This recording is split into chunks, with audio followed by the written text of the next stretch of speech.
Today I wanted to talk about what's going on in Idaho because some of you have probably heard about this, but the state of Idaho has put a water curtailment order, which is basically a water shutoff order on literally 500,000 acres of farmland. That's a lot of potatoes. A lot of these farmers, this impacts about 6,400 water users, but a lot of these farmers that are farming this land have already invested thousands of acres, thousands of dollars per acre to grow potatoes.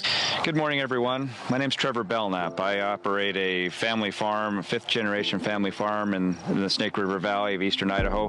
And I just wanted to visit with you for a minute about the impacts of the water curtailment order that's been issued by Director Weaver from the Idaho Department of Water Resources. The situation in which we find ourselves is about as bad as it gets.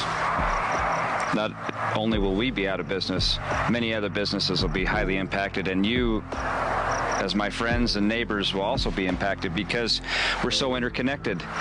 If the ag economy in eastern Idaho fails, which it surely will if this curtailment order is in place, it can remain in place, will dry up and blow away, just like it did back in the Dust Bowl of the 30s. Banks will fail, equipment dealers, car dealers, gas stations, grocery stores, all rely on the ag economy that's here in eastern Idaho. The children in our schools, how many of them belong to families who work in some form of ag industry in eastern Idaho? It's horrible, and we need to fix it. And I would propose to you that it is not a water problem, it's a management problem, because we have water. Reservoirs are full, the mountains are covered in snow, the river's been flowing well.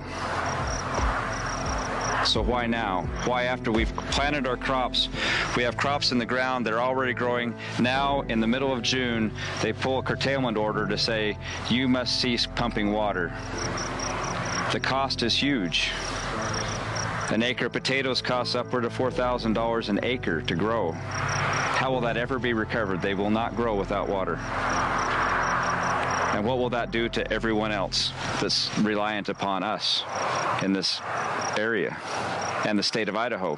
What will the counties do for roads and bridges, police departments, ambulances, hospitals that rely on the tax base? Property like this will become worthless. Without water, the land doesn't have any value here.